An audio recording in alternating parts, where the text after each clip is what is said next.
Mira had been at this for 3 hours. 3 entire hours.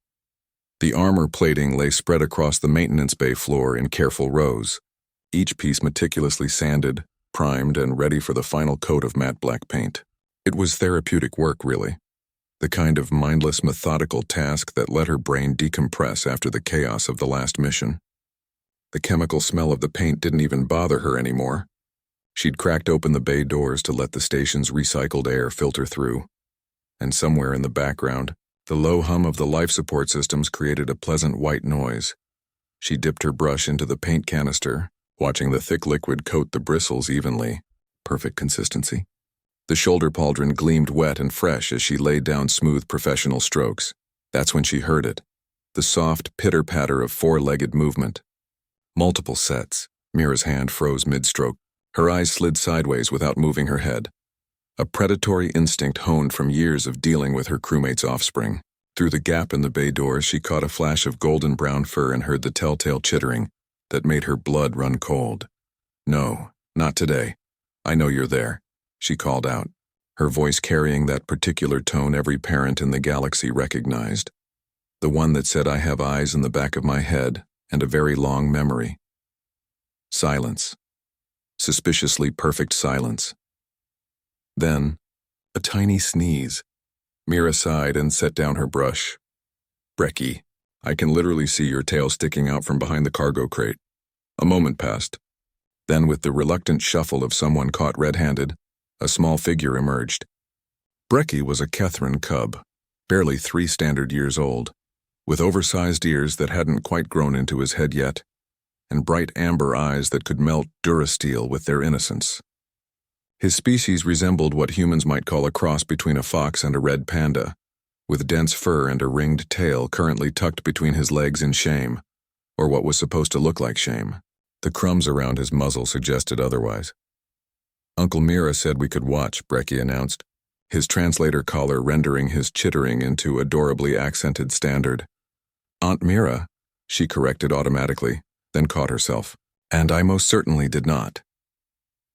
3 more cubs tumbled out from behind various pieces of equipment, Brekkie's siblings and cousins ranging from 2 to 4 standard years. Each one had the same golden brown fur, the same oversized ears, and the same mischievous glint in their eyes that promised chaos. "Uncle Aunt Mira," Brekkie amended helpfully, which was actually progress. Kethran language didn't really have gendered terms, and the cubs struggled with the concept. "You said humans do interesting things. We want to see." "I was referring to our diplomatic negotiations, Brekkie, or maybe our engineering innovations, not—" She gestured at the paint, watching me sit on a floor with a brush. "But you make the metal pretty," the smallest cub, Pyron, piped up. She clutched a half-eaten nutrition bar, the kind specifically formulated for Kethran metabolisms. Crumbs cascaded down her front with every breath. Mira felt her resolve cracking. It was a well-documented phenomenon across the galaxy. Humans had an almost pathological weakness for cute juvenile aliens. Something about their large eyes and proportionally oversized heads triggered every nurturing instinct humanity possessed. The Kethrans had figured this out within a week of first contact and had been exploiting it mercilessly ever since. "Fine," Mira relented. "You can watch. But you stay on that side of the bay, at least 3 meters from the armor, and if I see even one crumb cross that invisible line, you're all going back to your parents. Understood?" 4 small heads nodded with solemn sincerity. Mira should have known better. She returned to her work, carefully applying paint to the torso piece. The cubs settled down in a surprisingly orderly cluster, watching with genuine fascination as she worked. For 15 blissful minutes, everything was perfect. She actually started to relax, falling into the rhythm of brushstrokes and the gentle questions the cubs asked. "Why do humans wear armor?" Brekkie asked. "Because we're squishy compared to most species," Mira explained. "No natural armor plating, no exoskeleton, relatively thin skin. So we make our own protection. Why make it black? Tactical advantage. Harder to see in space. Looks intimidating. Why paint it yourself? Doesn't the fabricator do that?" "Because," Mira paused, considering. "Because sometimes doing something with your own hands matters. It's meditation, connection. Making something yours." The cubs seemed to absorb this with surprising seriousness. That's when Brekkie's tail started twitching. Mira recognized the sign, immediately, predatory play instinct activating. But before she could issue a warning, Brecky pounced, not at her, at the paintbrush. In the chaos that followed, Mira would later struggle to reconstruct the exact sequence of events. What she did know was that Brecky landed directly on her freshly painted torso piece, his paws skidding across the wet surface. His siblings, startled by his sudden movement, scattered, directly through her carefully arranged armor pieces. Piran dropped her nutrition bar. It landed on a thigh plate. Another cub, Tekris, tried to stop his own momentum and ended up sliding paw first across a pristine helmet. The fourth cub, demonstrating the kind of acrobatic panic only juvenile prey species could achieve, somehow managed to kick paint across 3 separate pieces while simultaneously tangling himself in Mira's brush. When the dust settled, Mira sat frozen, brush in hand, staring at the carnage. Every single piece of armor bore paw prints. Some had multiple layers of prints, creating abstract patterns that might have been artistic if they weren't so utterly devastating. Crumbs dotted the surface like some kind of avant-garde texture. One piece had a perfect face print where Brecky had apparently slipped and face-planted into wet paint. The cubs stared at her with enormous, terrified eyes. Mira took a deep breath. Then another. She set down the brush with careful precision.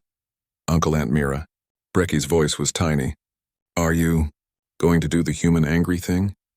She looked at them, 4 small, furry disasters covered in black paint, trembling with the certain knowledge that they'd crossed a line, and then, despite everything, Mira started laughing. It started as a chuckle, then built into genuine, wheezing laughter that left her doubled over.